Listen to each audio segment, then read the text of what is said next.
নবী ইব্রাহিম আলাইহিস সালাতু ওয়াস উম্মত সর্বশ্রেষ্ঠ না, না নবী মুসার উম্মত, না নবী ঈসার উম্মত। সর্বশ্রেষ্ঠ উম্মত জনাব মুহাম্মদ রাসূলুল্লাহ সাল্লাল্লাহু আলাইহি ওয়াসাল্লাম উম্মত সর্বশ্রেষ্ঠ। এর চেয়ে উত্তম কোনো উম্মত নেই। এত উত্তম হওয়ার কারণটা কি, শ্রেষ্ঠ হওয়ার কারণটা কি? নবী মুহাম্মদ সাল্লাল্লাহু আলাইহি ওয়াসাল্লাম উম্মতরা অনেক বেশি হায়াত পায় এই কারণে না। আগেকার জমানার উম্মতরা আমাদের চেয়ে অনেক বেশি হায়াত পাইতেন। 1000 বছর তারা হায়াত পাইতেন, জিন্দা থাকতেন, ইবাদত করতেন। 1000 বছর ইবাদত করারও বহুমত উম্মত আগে ছিল, তাই হায়াত তাদের বেশি, আমাদের হায়াত কম। তাহলে হায়াতের দিক থেকে উত্তম নয়। তাহলে উত্তম কিসের দিকে? বেশি জিকির করি না। আমাদের তো আগেরকার উম্মতরা অনেক বেশি জিকির করতেন, বেশি নামাজ পড়ি না। আগেকার জমানার উম্মতরা আপনার চেয়ে আমার চেয়ে বেশি নামাজ পড়তেন, বেশি ইবাদত করতেন, রাহেব ছিলেন, রুহবান ছিলেন, ত্যাগী ছিলেন, জাহেদ ছিলেন। এমনকি অনেকেই বিবাহ করতেন না, ঘর বাড়ি ছিল না, জঙ্গলে থাকতেন, দুনিয়ার কিছু গ্রহণ করতেন না। এরকম হাজার উম্মত আগের ছিল। এমনকি আগেকার জমানার উম্মতরা ইবাদত করতে করতে করতে করতে তাদের গোশত এবং চামড়াগুলি হাড্ডি সার হয়ে যেত, এরকম হ্যাংলা পাতলা গোশত এবং চামড়াগুলি সব হাড্ডির সাথে মিশে যেত, এত বেশি ত্যাগী ছিলেন। আপনারা জানেন সালমান ফারসি রাদিয়াল্লাহু তাআলা আনহু যে শায়েখের সোহবাতে ছিলেন, সেই শায়েখের অবস্থা কেমন ছিল? সারা রাত ইবাদত করতেন, সারাদিন রোজা রাখতেন। সালমান ফারসি রাদিয়াল্লাহু ফরমান, আমার শায়েখের অবস্থা তো এরকম ছিল যে ইবাদত করতে করতে তার গোশত এবং চামড়াগুলি হাড্ডির সাথে মিশে গিয়েছিল, এত বেশি ইবাদত করতেন। সালমান ফারসি রাদিয়াল্লাহু ফরমান, ওই শায়েখ ইন্তেকালের পরে আমি যে শায়েখের সোহবাতে ছিলাম তার একই অবস্থা, সেইভাবে ইবাদত করতেন। তিনি বলেন, দ্বিতীয় শায়েখ ইন্তেকালের পরে আমি তৃতীয় সেই শায়েখ গ্রহণ করেছিলাম, তার একই অবস্থা, তিনি সারা রাত্র সারাদিন ইবাদত করতেন। আমি কি বুঝাতে চাই? আগেকার জমানার উম্মতরা অনেক বেশি ইবাদত করতেন, এ ব্যাপারে কোনো সন্দেহ নেই। এরপরও তারা সর্বশ্রেষ্ঠ না। আপনি এবং আমি সর্বশ্রেষ্ঠ হওয়ার কারণটা কি? ঈসা আলাইহিস সালাতু ওয়াস সালাম উম্মত অনেক বেশি জাহেদ ছিলেন। খোদ সমস্ত নবীদের মধ্যে সবচেয়ে বেশি জাহেদ ছিলেন কে? নবী ঈসা আলাইহিস সালাতু ওয়াস সালাম। আপনারা সবাই জানেন ঈসা আলাইহিস সালাতু ওয়াস সালাম দুনিয়ার কোনো কিছুই গ্রহণ করতেন না। ঈসা আলাইহিস সালাতু ওয়াস সালাম না ঘর ছিল, না বাড়ি ছিল, না জায়গা ছিল, না জমি ছিল। ঈসা আলাইহিস সালাতু অবস্থা এরকম, একদিন একটা ইট মাথায় দিয়ে শুয়েছিলেন। কি মাথায় দিয়েছিলেন ভাই? ইট। শয়তান বলছে নবী ঈসা তো দুনিয়াদার হয়ে গেছে। নবী ঈসা কি হয়ে গেছে? ব্যবহার করছে শুধু একটা ইট, অমনি সে উটটাকে ফিক্কা মারছে, না তোর দুনিয়া, ইটও ব্যবহার করব না।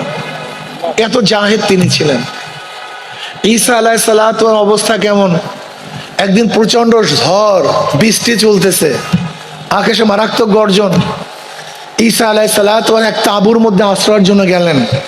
দেখেন সেখানে এক যুবতী মহিলা, যুবতীর কাছে কিভাবে থাকবেন? সেখান থেকে বের হয়ে গেলেন, গেছেন এক পাহাড়ের মধ্যে, এক গুহায় গিয়া দেখেন সেখানে সিংহ অবস্থান করতেছে। হযরত ঈসা আলাইহিস সালাতু ওয়াস সালাম সিংহের পিঠে হাত দিয়ে বলতেছেন যে মাওলা হে, তুমি সবার জন্য কোনো আশ্রয়স্থল রাখছো, কিন্তু তোমার বান্দা ঈসার জন্য কোনো আশ্রয়স্থল রাখো নাই। ওই মেয়ের জন্য তাঁবু আছে, সিংহের জন্য গুহা আছে, কিন্তু তোমার বান্দা ঈসার জন্য না তাঁবু আছে না গুহা আছে। এত ত্যাগী ছিলেন। আল্লাহ পাক বলেন, ঈসা তুই যেহেতু আমার জন্য ত্যাগ করছো, তোর কোনো টেনশন নেই। তোর ত্যাগের কারণে আমি আমার নিজের হাতে বানানো 100 হুরের সাথে তোকে বিবাহ দেব। কয় না সুবহানাল্লাহ। সেখানে কি হবে? অলিমা আমি নিজে করব। অলিমা কত বছর হবে? 4000 বছর অলিমা হবে। কত বছর বসে অলিমা হবে? 4000 বছর অলিমার মেয়াদ হবে। 4000 বছর পর্যন্ত অলিমা খাওয়াবো আমি মাওলাই নিজে। অলিমার দাওয়াত কে পাবে? দুনিয়ার জাহেদরা, যারা দুনিয়া ত্যাগী ছিল, সেই ঈসার অলিমায় তারা দাওয়াত পাবে। যাই হোক, আমি যেই কথা বলতেছিলাম, যে তারা জাহেদ ছিলেন, রাহেব ছিলেন, রোহবান ছিলেন। এরপর আল্লাহ পাক ডিক্লেয়ার দেন কুনতুম খায়রা উম্মাতিন উখরিজাত লিন-নাস, তোমরা সর্বশ্রেষ্ঠ উম্মত। আমি তোলাবা এজাম ওলামায়ে কেরামের মাথার মধ্যে এই বয়ানটা ঢুকাবার জন্য আগের কিছু কথা বলেছি, অথচ আগের কথা বলার উদ্দেশ্য না। আমার কথা বলার উদ্দেশ্য এখন যে কথাগুলি বলবো, এই কথাগুলি খুব খেয়ালের সাথে ওলামা তোলাবা শুনতে হবে, হৃদয়ঙ্গম করতে হবে, জেহেন নাশিন করতে হবে, এই কথাগুলো বুঝাতে হবে, বুঝতে হবে। নিজে বুঝবো আর একজনকে বুঝাবো। আমরা সর্বশ্রেষ্ঠ উম্মত হওয়ার কারণটা কি? বেশি জিকির না, বেশি তেলাওয়াত না, জোরে বলেন না। কি কথা ঠিক না? ইহুদিরা আমাদের চেয়ে অনেক বেশি আলেম ছিলেন, অনেক বেশি জানতেন। আপনারা সবাই জানেন গায়রুল মাগযুবি আলাইহিম ওয়ালাদ-দাল্লিন। এই মাগযুব কারা? ইহুদি। দল কারা? খ্রিস্টান। মাগযুব এবং দলের মধ্যে পার্থক্যটা কি? মাগযুব যাদেরকে বলা হয় যারা জানে কিন্তু মানে না, আর দল যারা জানে না মানেও না। খ্রিস্টানরা জানে না মানে না, কিন্তু ইহুদিরা সব জানে, এরপরে কি মানে না। আপনারা কি জানেন মদিনায় ইহুদিরা কেন বসবাস করছে? ওদের বাড়ি তো জেরুজালেম, ফিলিস্তিনি ওরা, ওদের বাড়ি ফিলিস্তিন, জেরুজালেম ওরা অবস্থান করতো। কিন্তু ওরা মদিনায় কেন গেছে? ওদের বাড়ি তো মদিনায় না। ওরা জানতো, ওদের কিতাবে আছে আখিরি নবী জনাব মুহাম্মদ রাসূলুল্লাহ সাল্লাল্লাহু আলাইহি ওয়াসাল্লাম মক্কা থেকে মদিনায় হিজরত করবেন। এটা ওরা জানতো। সে আখিরি নবীকে পাওয়ার জন্য অনেক আগে হিজরত করে তারা মদিনায় বসবাস করছে। এই ইহুদির গোষ্ঠী, ওরা মদিনায় যাওয়ার কারণটাই ছিল আখিরি নবীর সন্ধানের জন্য, তার তালাশের জন্য। কিন্তু মাগযুব তো, মাগযুব মাগযুব তো যখন আখিরি নবী আসছে, প্রশ্ন করা হয়েছে তোমরা না আখিরি নবীর তালাশের জন্য মদিনায় অবস্থান করতেছিলে, হিজরত করছো, তা আখিরি নবী আসছে তো? আমরা যার তালাশে আসছি তিনি ইনি না, অন্য কেউ হবে, ইনি না, সে এখনো আসে নাই। এগুলো ইহুদি মাগযুব। আল্লাহ পাক এদের উপর গজব নাজিল করছে। এরা বহুত জানতো কিন্তু মানতো না। এটা হলো ইহুদি। ওরা অনেক বেশি জানে। কেমন জানা জানে? আপনারা সবাই জানেন নবী আলাইহিস সালাতু ওয়াস সালামের আওসাফ সম্পর্কে খুব ভালো মতো ওয়াকিফাল ছিল। এমনকি আবু বকর রাদিয়াল্লাহু আনহু ওয়াকিফাল ছিল। আরে বাদ দেন আবু বকর রাদিয়াল্লাহু তাআলা, আব্দুল মুত্তালিব একদিন সিরিয়ায় গেছেন। আব্দুল মুত্তালিব সিরিয়া যাওয়ার পরে এক ইহুদি পাদ্রী বলতেছে তুমি এদিকে আসো, দেখি তোমার একটু জামাটা খোলো তো। জামা খুলছে, জামা খোলার পরে বলতেছে তোমার একটু উরু উন্মোচন করো তো। না আমি সতর খুলতে পারবো না, শুধু উরু দেখাতে পারি। বলে দেখাও তো। দেখাবার পর বলে আল্লাহর কসম আখিরি নবী যে আসবে সে তোমার উরাসের মধ্যে আসবে। এটা ওরা জানতো, এত এত তাআরুফ ওদের মধ্যে ছিল। আবু বকর সিদ্দিক রাদিয়াল্লাহু তাআলা তাকে দেখেও চিনা ফেলাইছে যে নবী আলাইহিস সালাতু ওয়াস সালামের আখিরি নবীর দুইজন সহকার থাকবে, দুইজন সেফা সালাত থাকবে, একজন মুরব্বী আর একজন যুবক। যেই মুরব্বী থাকবে তিনিই তুমি। ওমর ইবনে খাত্তাব রাদিয়াল্লাহু তাআলা কে দেখেও চিনা ফেলাইছে। আপনারা সবাই জানেন এই ঘটনা। কারণ যুবক যেই তার সহকারী থাকবে সেই ব্যক্তি তুমি। এটা তারা জানতো, এত ইলম তাদের ছিল। লেকিন কপালের মধ্যে হেদায়েত নাই। হেদায়েতের মালিক কে? জানার মাধ্যমে হেদায়েত পাওয়া যায় না। যদি জানার মাধ্যমে হেদায়েত পাওয়া যেত তাহলে ইহুদিরা পুরাপুরি তারা হেদায়েত পেয়ে যেত। সমস্ত ইহুদির হেদায়েত পাইতো, ওরা জন্মের জানা জানতো। হেরাক্কালের অবস্থা জানেন, খ্রিস্টান হেরাক্কাল, সে নবী আলাইহিস সালাতু ওয়াস সালাম তার সম্পর্কে জানার পরে বলছেন ইনি সেই আখিরি নবী যিনি দুনিয়াতে আসবেন। কিন্তু ঈমান আনতে পারে নাই, ঈমান আনতে পারে নাই। এর কারণটা কি? হেদায়েতের মালিককে। এজন্য হেদায়েত আল্লাহর কাছে চাইতে হয়, হেদায়েত আল্লাহর কাছে চাইতে হয়। যাই হোক, আমি কথা অন্যদিকে যাব না। আমরা সর্বশ্রেষ্ঠ উম্মত হওয়ার কারণটা কি? দুইটা কারণ। জোরে বলেন কয়টা? সবাই বলেন নাই কিন্তু। রোদ্রে তো আর গরম হওয়ার কথা, কিন্তু ঠান্ডা হয়ে গেছেন কেন? জোরে বলেন কারণ কয়টা? আমরু বিল মারুফ ওয়া নাহী আনিল মুনকার, সৎ কাজের আদেশ, অসৎ কাজের। জনাব মুহাম্মদ রাসূলুল্লাহ সাল্লাল্লাহু আলাইহি ওয়াসাল্লাম উম্মতের মধ্যে স্পেশালি দুইটা গুণ, সৎ কাজের আদেশ, অসৎ কাজের নিষেধ। যে দায়িত্ব আগেকার নবীদের ছিল যেই দায়িত্ব রসুলদের ছিল, আল্লাহ পাক রব্বুল আলামিন সেই দায়িত্ব সরাসরি নবী মুহাম্মদ সাল্লাল্লাহু আলাইহি ওয়াসাল্লামের উম্মতকে দান করেছেন। আমরু বিল মারুফ ওয়া নাহি আনিল মুনকার, সৎ কাজের আদেশ, অসৎ কাজের নিষেধ। দেখেন কোরআনের বর্ণনার ঢংটা দেখেন, কুনতুম খায়রা উম্মাতিন উখরিজাত লিন-নাস, তোমাদেরকে বের করা হয়েছে কাদের জন্য? শুধু মুমিনদের জন্য নয়, শুধু মুসলমানদের জন্য নয়, তোমাদেরকে বের করা হয়েছে মানুষদের জন্য। তার মানে নবী মুহাম্মদ সাল্লাল্লাহু উম্মত শুধু মুমিন এবং মুসলমানের টেনশন করবে না, চিন্তা করবে না। উখরিজাত লিন-নাস, গোটা মানবের টেনশন, গোটা মানবের চিন্তা করবে নবী মুহাম্মদ সাল্লাল্লাহু আলাইহি উম্মতেরা। একজন হিন্দু ক্ষুধার্ত অবস্থায় আছে, এই ক্ষুধা নিবারণের দায়িত্ব নবী মুহাম্মদের উম্মতদেরকে নিতে হবে। একজন হিন্দু বস্ত্রহীন আছে, তার দায়িত্ব তোমাকে গ্রহণ করতে হবে। আল্লাহ পাক রিজিককে আম করছেন। নবী ইব্রাহিম আলাইহিস সালাতু ওয়াস সালাম মেহমান ছাড়া খানা খাইতেন না, এটা তার অভ্যাস। আর তুমি আমি মেহমান দেখলে মেজাজ খারাপ হয়ে যায়। আর নবী ইব্রাহিম আলাইহিস সালাম মেহমান ছাড়া খানাই খাইতেন না। একদিন কোনো মেহমান নেই, কোনো মেহমান পাচ্ছেন না, এক মুশরিক মেহমান পেয়েছে। মুশরিক তাকে দস্তরখানে বসাইছে। এবার মুশরিক খানা খাওয়া শুরু করছে, বিসমিল্লাহ ওয়াল উজ্জা, লাত এবং উজ্জার নামে খানা খাওয়া শুরু করছে নবী ইব্রাহিম আলাইহিস সালাম দস্তরখানে।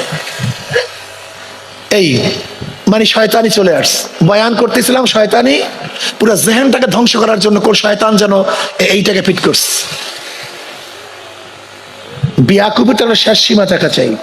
একটা বয়ান করতেছিলাম, শয়তানি শুরু করছে। বেয়াকুব কোথাকার, তোমার ড্রোন তোমার কাছে নিয়ে যাও মিয়া। মানুষের জেহেন ছুটিয়া যায়, ড্রোন লাগাইছো নেই। আল্লাহুম্মা সাল্লি আলা মুহাম্মাদিন নাবিল উম্মি ওয়া আলিহি তাসলিমা। মানুষের জেহেন এমনি নষ্ট হয়ে যায়, একটা আহাম জিনিস ঢুকাইতেছে জেহেনের মধ্যে, আর ড্রোন লাগাইছো নেই। নবী ইব্রাহিম আলাইহিস সালাতু ওয়াস সালামের দস্তরখানে বলতেছেন লাত এবং উজ্জার নামে খানা খাওয়া শুরু করছে। কার নামে?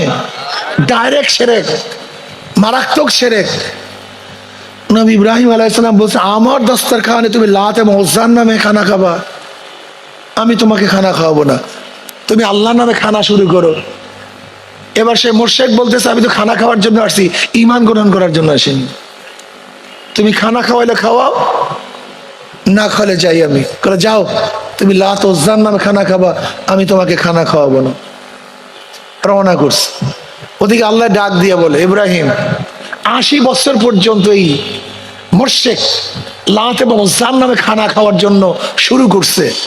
80 বছর পর্যন্ত লাত এবং উজ্জার নামে খানা খাইছে, আমি একদিনও মাহরুম করি নাই, দস্তরখান থেকে উঠাই নাই।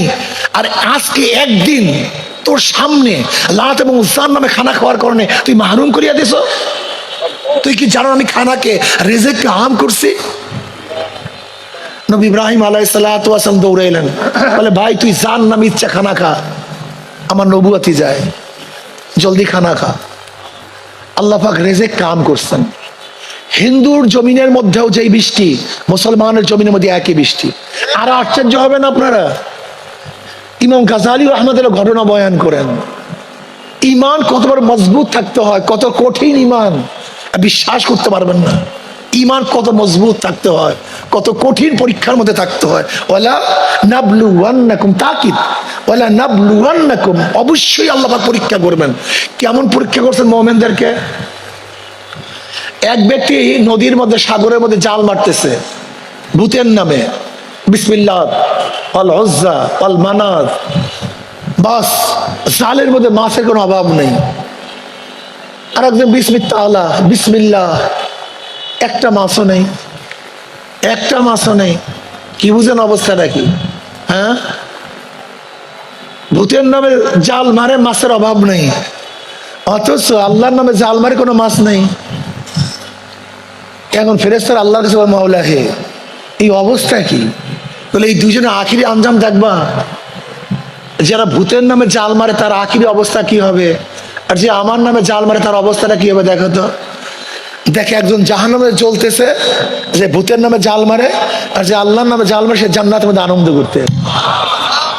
বুঝাতে খুব কঠিন মাসালা, মাসালা খুব কঠিন। ইমান রাখে এত কঠিন, এত সহজ না। আজকের জমানাতে ইমান রাখা আরো কঠিন, অনেক কঠিন, মারাত্মক কঠিন। উখরিজাত লিন-নাস, আমাদেরকে বের করা হয়েছে কত মানুষের জন্য। দেখেন ইসলাম কত ইনসাফপূর্ণ, কত ইনসাফপূর্ণ ইসলাম। বিশ্বাস হয় না? আচ্ছা, মুসলিম কোন মেয়েকে যদি কেউ ধর্ষণ করে তার বিচার হবে, যদি হিন্দু মেয়েকে ধর্ষণ করে যারা বলেন বিচার হবে কি হবে না? সমান না ভিন্ন? ইনসাফ, ইনসাফ, ইনসাফ। মুসলিম ঘরে কেউ চুরি করলে বিচার হবে, হিন্দুর ঘরে কেউ চুরি করলে সমান, ইনসাফ। দেখছেন? যদি কেউ মুসলিমকে জুলুম করে বিচার হবে, হিন্দুকে জুলুম করলে। ইসলাম সবার ব্যাপারে ইনসাফ, আদেল, আদেল। ইসলাম হচ্ছে আদেল, গোটা দুনিয়ার মধ্যে কোনো আদর্শ নেই। ইসলাম হচ্ছে ইনসাফ, কোন আদেল, কোন বিচার কোন দুনিয়াতে নেই। গোটা দুনিয়ার মধ্যে মুসলমান এবং ইসলাম এস্টাবলিশড হওয়ার কারণটা কি তোমরা অনেকেই জানো না, তোমাদের অনেকের জানাই নেই। সমস্যা হলে এই মুসলমানরা জানেন আমাদের অবস্থানটা কোথায়, আমরা কারা, আমাদের কাজটা কি, অনেকেই জানে না। বিশ্বাস হয় না তোমাদের? আমি মাদ্রাসায় মাহফিলে, আমি মাদ্রাসার মসজিদে বয়ান করতেছিলাম, ওলামাই কেরাম আছে। আমি বললাম দেখেন আমাদের ওলামা তোলাবাদের সমস্যা কোন জায়গায়।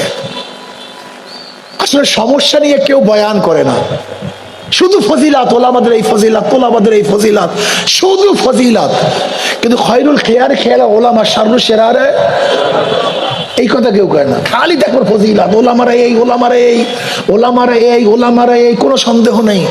কিন্তু ওলামারা সবচেয়ে যে খারাপ, সবচেয়ে নিকৃষ্ট, এই কথা কেন বলেন না? ঘটনা কি? হ্যাঁ, আপনি কি জানেন প্রথম জাহান্নামে কে নিক্ষিপ্ত হবে? কথা কয় না। হ্যাঁ, সবচেয়ে প্রথম কে নিক্ষিপ্ত হবে জাহান্নামের মধ্যে? এই আলেম, এই আলেম সবচেয়ে প্রথম নিক্ষিপ্ত হবে জাহান্নামের মধ্যে। তোমাকে অবশ্যই বুঝতে হবে তোমাদের ফজিলাত আছে। ফজিলাত আমি প্রথমই শুরু করছি, কিন্তু যাদের ফজিলাত আছে তাদের আবারও ভয় আছে। তোমাকে আমি বয়ান করলাম আমাদের সমস্যা কোন জায়গায়। দেখেন, এইমাত্র মুহাদ্দিস সাহেব বুখারীর দর্সের মধ্যে জামাতের ফজিলাত পড়াইছে, জামাতের ফজিলাতের হাদিস পড়াইছে, জামাতে নামাজ পড়লে এই ফজিলাত। অথচ মুহাদ্দিস সাহেব নিজেও জামাত নামাজ পড়েন নাই, ছাত্র নিজেও জামাতে নামাজ পড়েন। কি কথা কয় না? এইমাত্র তাকবীরুল্লাহর ফজিলাত পড়াইছে হাদিসের মধ্যে, মুহাদ্দিস সাহেব নিজেও তাকবীরুল্লাহ ফেল করছে, ছাত্রও তাকবীরুল্লাহ ফেল করছে। এইমাত্র সামনের কাতারে ফজিলাত পড়াইছে, মুহাদ্দিস সাহেব নিজেও সামনের কাতারে যায় নাই, তোলাবা যে হাদিস পড়ছে সেও সামনের কাতারে যায় নাই। এইমাত্র আনতা আবুদাল্লাহ কান্নাকা তারা ফাইল্লাম তাকুন তারা ফাইন্নাহু ইয়ারাক, এই হাদিসে তাকরীর করছে না, যে তাকরীর করছে তার নামাজের মধ্যে খুশু ছিল, আর যারা তাকরীর শুনছে তাদের মধ্যে খুশু ছিল। قد أفلح المؤمنون الذين هم في صلاتهم خاشعون, ওই সমস্ত মুমিনরা কি হয়ে গেছে? সফল কাম হয়ে গেছে, হবে না তা না, হয়ে গেছে। কদ আফলাহা মাজি, কদ তাহকিকের জন্য সফল কাম হয়ে গেছে। কোন মুমিন? আল্লাযীনা হুম ফি সালাতিহিম খাশিউন, যারা ভয় এবং বিনয়ের সাথে নামাজ আদায় করবে। এইমাত্র তাফসীর পড়াইছি, অথচ নিজের মধ্যে ভয় এবং বিনয় কিছুই নেই। কথাটা বুঝাতে পারিনি। তার মানে যা পড়াই কথা কয় না। আমি বললাম এই যে দেখেন আমাদের শাইখ সানি কিতাবুল মাগাজি পড়াইছে, শুরুটাই হয়েছে জিহাদের বয়ান, অথচ ওনার মধ্যে জীবন ও জেহাদের কোনো স্পৃহা আসে নাই। জেহাদ উনি শুনতেই পারে না, বিশ্বাস হয় না? আচ্ছা, কোরআন ও হাদিসের মধ্যে জেহাদের কথা আছে কি নাই? পৃষ্ঠায় পৃষ্ঠায় আছে। আজ পর্যন্ত কোন ইমাম সাহেব বা কোন মুহাদ্দিস সাহেব, মুফতি সাহেব তোমাদেরকে জেহাদের বয়ান করছে মসজিদের মধ্যে? কত সত্য কথা কও, বুকে হাত দিয়া না, বয়ান করবে না, এটাকে বয়ান মনে করে না। বুকে হাত দিয়া কও, বুকে হাত দিয়া কও। দেখো, আমি বললাম দেখো এই মুহাদ্দিস সাহেব এইমাত্র নবী আলাইহিস সালাতু ওয়াস সালামের পোশাকের বয়ান পড়াইছে, অথচ এই মুহাদ্দিস সাহেব কি পারবে এখন যুদ্ধের পোশাক পরিয়া মাদ্রাসার বাহিরে মাঠের মধ্যে নামতে? লজ্জা পায়। অথচ নবীর পোশাকের ফজিলত পড়াইছে, নিজের পোশাক পড়তে কি পায়? শরম। শরম। এটা কেমনে পরে যুদ্ধের পোশাক, অথচ এইমাত্র নবীর পোশাকের সবাই সে করছে, ফজিলাত পড়েছে। এইমাত্র নবী আলাইহিস সালাতু ওয়াস সালাম তলোয়ারের বয়ান করছে, লা আইযা ফীহিম গায়রা আন্না সুয়ুফাহুম ফীহিন্না ফালুলুম মিন কারাইকা তাইবি। অথচ দেখা যায় যুদ্ধের তলোয়ারের ফজিলাত পড়াইছে। মুহাদ্দিস সাহেব কি পারবে যে একটা তলোয়ার নিয়ে রাস্তায় নামতে? লজ্জা পায়। এটা আলেমদের শানের খেলাফ, অথচ নবীর শানের খেলাফ হয় নাই, আলেমের শানের খেলাফ হয়েছে। কি আপনাদের রাগটা করছিল? নবীর শানের খেলাফ, কিন্তু আলেমের শানের কি হয়ে গেছে? খেলাফ হয়ে গেছে, মারাত্মক খেলাফ হয়ে গেছে। এইমাত্র পড়াইছে নবী আলাইহিস সালাতু ওয়াস সালামকে এই গালি দিয়েছে, জাদুকার বলছে, অতন্ত্রবাদী বলছে, শায়ের বলছে, কোরআনের মধ্যে পড়ছে এইমাত্র। কিন্তু আমাকে গালি দিলি আমার আর মেজা কলে আমার মানিজ্জাত সব গেছে। নবীকে গালি দিলে তার মানিজ্জাত যায় না, তোমাকে গালি দিলে মানিজ্জাত যাবে কেন? ঘটনা কি? ঘটনা কি? তোমরা তো সহ্য হয় না কেন? হ্যাঁ, এইমাত্র ফজিলাত পড়েছে নবী আলাইহিস সালাতু ওয়াস সালাম দাওয়াত দিতে রক্ত জড়াইছে, অথচ এই মৌলবীর একদিন একটা ঘামও চড়ে নাই, জীবনেও না, গালি খায় নাই। এইমাত্র পড়াইছে নবী আলাইহিস সালাতু ওয়াস সালাম পেটের মধ্যে দুইটা, অথচ এই জীবনে একক তো না খেয়ে দেয় নাই। বিশ্বাস হয় না, আমার কথাগুলি খারাপ লাগতেছে মনে হয় নাকি? বাস্তবতে এই মতো সাহাবাদের ইতিহাস পড়াইছে যারা কোনো বেঈমানের সামনে মাথা নত করে নেই, অথচ আমাদের 24টা ঘন্টা ফাসিকদের সামনে মাথা নত থাকে। 24টা ঘন্টা ফাসিকদের সামনে মাথা নত থাকে।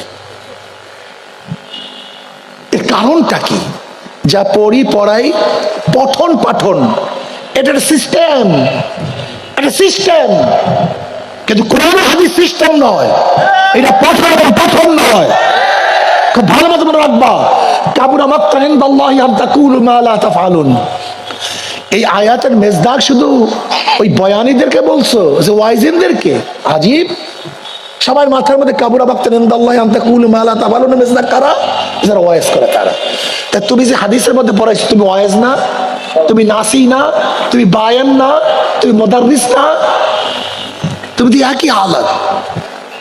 তোলাবায়ে ইলজাম, মাকজুব হয়েও না। এই বলো তো মাকজুব কারা? এইমাত্র বয়ান করছে, কেউ বলবে না, বলো তো তুমি মাকজুব কারা? জানে মানে না, এই মাকজুব হয়েও না, মাকজুব হয়েও না। মাশাআল্লাহ, তোমরা ভালো কথা বলছো, জানে মানে না, এটা মাকজুব, এরা মাকজুব, জানে মানে না। আজকে আমরা জানি কিন্তু মানি না। আমরা উত্তম হওয়ার দুইটা কারণ, আমরু বিল মারুফ, জোরে বলো, আমরু বিল মারুফ। যদি আমরু বিল মারুফ, সৎ কাজের আদেশ, অসৎ কাজের নির্দেশ এই চরমনায় পিচ্ছার মধ্যে না থাকে, কোরআন তাকে উত্তম বলবে না। আমাদের সর্বশ্রদ্ধেয় মাহমুদিয়া মাদ্রাসার মোহতামিম সাহেব হযরতের মধ্যেও যদি আমরু বিল মারুফ আর নাহি আনিল মুনকার না থাকে, কোরআনের ভাষায় সে উত্তম উম্মত হতে পারবে না। কোরআনের ভাষায় উত্তম উম্মত হতে পারে, সে মুহাদ্দিস হতে পারে, সে মুফতি হতে পারে, সে পীর হতে পারে, তোমার কাছে বড় বুজুর্গ হতে পারে, কিন্তু কোরআনের ভাষায় সে উত্তম উম্মত হতে পারবে না। উত্তম উম্মত হওয়ার জন্য দুইটা জিনিস লাজম, আমরু বিল মারুফ, সৎ কাজের আদেশ, অসৎ কাজের নিষেধ থাকতে। অত মিনুনা বিল্লাহ, এখানে আমলের কথা আগে আনছে, ইমানের কথা পরে আনার কারণটা কি? ইমান তো মুকদ্দম, আমল তো মুআক্খার। এখানে তো ইমান আগে আসবে, তারপরে আমলের কথা আসবে। এখানে আমলের কথা আগে আসছে, কারণটা কি? ইমানের তাসাবি, সমস্ত মুমিন আগেকার উম্মত, আমরা আগেকার নবী, আমার নবী, সবার ইমান সমান। ইমানের মধ্যে কার কোনো পার্থক্য নেই। সমস্ত নবীর উম্মত, সমস্ত নবীর উম্মতের ইমান এক, অভিন্ন। নবী ইব্রাহিম আলাইহিস সালাম আল্লাহ কয়জন মানতেন? আমার নবী। আদম কয়জন মানতেন? আমার নবী। তারা ফেরেশতা মানতেন কি মানতেন না? আমার নবী। কিয়ামত মানতেন কি মানতেন না? জান্নাত জাহান্নাম, তাকদীর, ঈমান সমান। ঈমানের মধ্যে কোনো নবীদের, কোনো উম্মতের কোনো পার্থক্য নেই। সমস্ত নবী, সমস্ত উম্মতের ঈমান সমান, কিন্তু আমল সমান না। কাজ সমান না। এখানে উত্তম কেন হয়েছি? এইটা বর্ণনা করার জন্য আল্লাহ পাক এই আয়াত নাযিল করেছেন। তোমার উত্তম উম্মত হওয়ার কারণ শুধু ঈমান না, ঈমান তো সবার তাসাবি, সবাই সমান। তোমার উত্তম উম্মত হওয়ার কারণ দুইটা, বলেন তো কি কি? সৎ কাজের আদেশ। এখন সৎ কাজের আদেশ করবেন, অসৎ কাজ নিষেধ করবেন না, খালি দরবেশি করবেন। এই দরবেশি নিজের কাছে হতে পারে, কিন্তু আল্লাহর কাছে মাকবুল হবে না। আমার শেষ কথা বলতে বলতে সৎ কাজের আদেশ, অসৎ কাজ নিষেধ করবো কিভাবে? নবী আলাইহিস সালাতু বলেছেন, মান রাআ মিনকুম মুনকারান ফালিগাইয়ির বিয়াদিহি ফাইন লাম ইয়াস্তাতি' বিলিসানিহি ফাইন লাম ইয়াস্তাতি' বিকলবিহি ওয়া যালিকা আযআফুল ঈমান। যদি খারাপ গর্হিত কাজ দেখো, এখানে ইয়াদির দ্বারা উদ্দেশ্য কি? শক্তি, শক্তি দ্বারা পরিবর্তন করে দাও। যদি সেই শক্তি না থাকে, জবান দিয়ে, মুখ দিয়ে এমন ভাবে বলো যেন পরিবর্তন হয়ে কি হয় নাই। এই যে ডারউইনের থিওরি বাংলাদেশে সব জায়গায় পড়াবার চেষ্টা করছিল, শেখ হাসিনা সরকার প্রতিবাদ করার কারণে পারছে। ফতুয়া বন্ধ করার চক্রান্ত করছিল, যখন আন্দোলন হচ্ছে পারছে। নারী নীতি বাস্তবায়ন করার চক্রান্ত চলছিল, পারছে। আর সব বাদ দাও, কয়েকদিন আগে গানের টিচার দিবে, কি দিবে? আমরা কোনো মারামারিও করি নাই, হরতালও শুধু জবান দিয়ে বলছিলাম। কি বলছিলাম? যে ইউনূস সরকারের ভূতে পাইছে, মনে নেই তোমরা? ইউনূস সরকারের ভূতে সুখে থাকলে ভূতে কি লয় বলছিলাম না? যে খবরদার ইউনূস সরকার যদি গানের টিচার মিচার দেন, এমন কিলান কিলান শুরু হবে যে খিল থেকে মুক্তি পাবেন না। কি পারছে? কথা কয় না। তার মানে কি বলেন তো? কি বুঝাইতে পারলাম? এখনো জবান দিয়া বললে, জবান দিয়া বললে খোদা তুই একটা কাজ বাস্তব বাংলাদেশ বাস্তবায়ন হতে পারে না। মুখের মধ্যে তালা লাগাইছেন কেন মৌলবী? তালা লাগাইছেন কেন? সবাই তালা লাগাইছে। মুখকে জবান খুলেন, জবান খুলতে হবে। মাইর আসলে আসবে, রক্ত দেবো, কিন্তু জবান চলবে ইনশাআল্লাহ।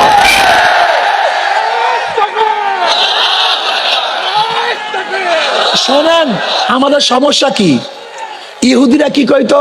ইহুদিরা, ভাই আমার সময় নাই, আজকে সম্মেলনের জন্য যেই খাটনি খাটছি রে, গতকালকে ছিলাম সেই কোথায় লেত্রা মেত্রা, সেখান থেকে রাত্রে আসছি, আবার এখন যাবো সেই লালমোহন, খালি আপনাদের জন্য আসছে সময়। আচ্ছা শোনেন, কথা শেষ করতে দেন। কি জানি বলতেছিলাম, ভুলে গেছি আমি। জবান খুলতে হবে আমাদের, জবান খুলতে হবে। ইহুদিদের কথা বলতেছিলাম। ইহুদিরা কি বলতো? যে আমরা তোমাদের চেয়ে সবচেয়ে বেশি আল্লাহকে বেশি মহব্বত করি, কয় নাই? আল্লাহ কি কয়? কুলিয়া আইয়ুহাল্লাযীনা হাদু ইন যাআমতুম আন্নাকুম আউলিয়াউ লিল্লাহি মিন দুনিন নাসি ফাতামান্নাউল মাউতা ইন কুনতুম সাদিকিন। যদি তোরা আল্লাহকে বেশি মহব্বত করো, তো আল্লাহর সাথে মোলাকাতের সবচেয়ে বড় পর্দা কি? মৃত্যু। আল্লাহর সাথে মোলাকাত, আল্লাহর সাথে দেখা হওয়া, সাক্ষাৎ হওয়ার পর্দা কি? ফাতামান্নাউল মাউত। যদি তুই বন্ধুই হয়ে থাকো, তো বন্ধুর সাথে বন্ধু দেখা করতে চায়, বন্ধুর সাথে বন্ধু, তা মৃত্যুর কামনা কর। কিন্তু কেন মৃত্যুর কামনা করো না? আসলে আল্লাহকে মহব্বত করো না, আল্লাহকে ভালোবাসো না। যদি আল্লাহকে ভালোবাসো, মৃত্যুকে ভয় করো কেন? যদি আল্লাহকে মহব্বত করো, মৃত্যুকে ভয় করো কেন? মৃত্যু আমার সাথী থাকবে, মৃত্যুকে আনন্দ করব, মৃত্যু আমার তোহফা, মৃত্যুই আমার হাদিয়া। মৃত্যু বরণ করবো, আল্লাহর সাথে মোলাকাত করবো। সমস্যা কি? তোমরা এত মৃত্যুকে ভয় করো কেন? মুমিনের মৃত্যুর ভয় থাকা ঠিক না। মুমিনের মৃত্যুর ভয় থাকা, আমরা সামনে কদম বাড়াবো, মুমিন কোনদিন পিছনে হটতে পারে না। জজবানো। যদি সেই শক্তি না থাকে, মনে মনে কি করো? ঘৃণা করো না পরিকল্পনা করো? পরিকল্পনা। ধরে নেন এই মসজিদের সামনে ময়লা, 1 কোটি মানুষ এখান থেকে হাঁটবে, ইস থু গন্ধ, সবাই ঘৃণা করছে। ময়লা আছে না? গেছে, ময়লা যায় নাই। কিন্তু ইমাম সাহেব একা, সে পরিকল্পনা করছে এখানে ময়লা, ঝাঁটার প্রয়োজন, ঝাড়ুর প্রয়োজন, বালতির প্রয়োজন, পানির প্রয়োজন। পানি মারিয়া ঝাঁটু দিচ্ছে, বাস ময়লা আছে। কয়জনের পরিকল্পনায়? আর 1 কোটি মানুষের ঘৃণায়? ঘৃণা না, পরিকল্পনা করো। প্রত্যেকের জায়গা থেকে পরিকল্পনা করে। আফালা তাতাফাক্কারুন আফালা তাআকিলুন ইয়া উলিল আবসার ইয়া উলিল আলবাব। চিন্তা করো এই ঘুরে ধরা সমাজকে কিভাবে পরিবর্তন করা যায়, আল্লাহর জমিনে আল্লাহর হুকুমকে কিভাবে বাস্তবায়ন করা যায়। প্রত্যেকের জায়গা থেকে পরিকল্পনা করো, দেখবে ইনশাআল্লাহ আজকে হোক কালকে হোক বাংলাদেশ ইসলাম হুকুমত হবে ইনশাআল্লাহ। কি রাজি আছেন ইনশাআল্লাহ? কি ঘুমাবা খালি ঘরে বৈশা, না জীবন জান মাল দিয়ে ঝাঁপিয়ে পড়বে ইনশাআল্লাহ? কি রাজি আছেন ইনশাআল্লাহ? কেন দুই হাত নারায় তাকবীর, মাশাআল্লাহ। আগামী এক নির্বাচন, আগামী নির্বাচনী যুদ্ধ শুরু হয়ে গেছে। কি যুদ্ধ? জোরে বলো, কি যুদ্ধ? কি রাত্রে ঘুমাবা নাকি যুদ্ধে অংশগ্রহণ করবা? আসতে কয়। আরে ডাইল খেলে তো আমাদের তাকত বাড়ার কথা, ডাইলের মধ্যে মারাত্মক ভিটামিন। কি কথা ঠিক না? তোমরা মনে হয় আজকে খাও নাই, এই যুদ্ধ অংশগ্রহণ করবা না সবাই ঘুমিয়ে পড়বে ইনশাআল্লাহ? এবার ইসলামকে বিজয় করবই করবো ইনশাআল্লাহ। যার যেখানে যা কিছু আছে, যার যেখানে যা কিছু আছে তা নিয়ে ঝাঁপিয়ে পড়বে ইনশাআল্লাহ। আল্লাহ আমাদের সবাইকে ইসলামী হুকুমত কায়েম করার জন্য ঐক্যবদ্ধ ভাবে একই সাথে ঝাঁপিয়ে পড়ার তৌফিক দান করেন। ইসকন সম্পর্কে বলার জন্য বলা হয়েছে, ইসকন এইটা কোনো হিন্দুদের সংগঠন নয়, এটা হিন্দুদের সন্ত্রাসী সংগঠন। আমি অনেক আগে বলছি ইসকনের কথা, প্রায় 10 বছর আগে, 10 বছর আগে বলছি এই ইসকনের সন্ত্রাসী, একটা টেরোরিস্ট, একটা টেরোরিজম, একটা সন্ত্রাস। আমি সরকারের কাছে অনুরোধ করব, বাংলাদেশে ইসকন নামীয় কোনো সংগঠন থাকতে পারবে না। কি সবাই একমত ইনশাআল্লাহ? কারা একমত? দুই হাত নারায় তাকবীর। আল্লাহ আমাদের সবাইকে কবুল করে নেন। আশা করি ইনশাআল্লাহ আগামী ইসলাম হুকুমত কায়েম করার জন্য ভোট যুদ্ধে ইনশাআল্লাহ অবতীর্ণ হব, ইসলাম বিজয় হবে। আর এই গরমের দিনে কি জানি লাগে একটা আল্লাহই ভালো জানে। এই হাত পাকার বাতাস দিয়ে সবাইকে ঠান্ডা করবে ইনশাআল্লাহ। আল্লাহ আমাকে আমাদের সবাইকে কবুল করে নেন। আমা আলাইনা ইল্লাল বালাগ। আসসালামু আলাইকুম ওয়া রাহমাতুল্লাহ।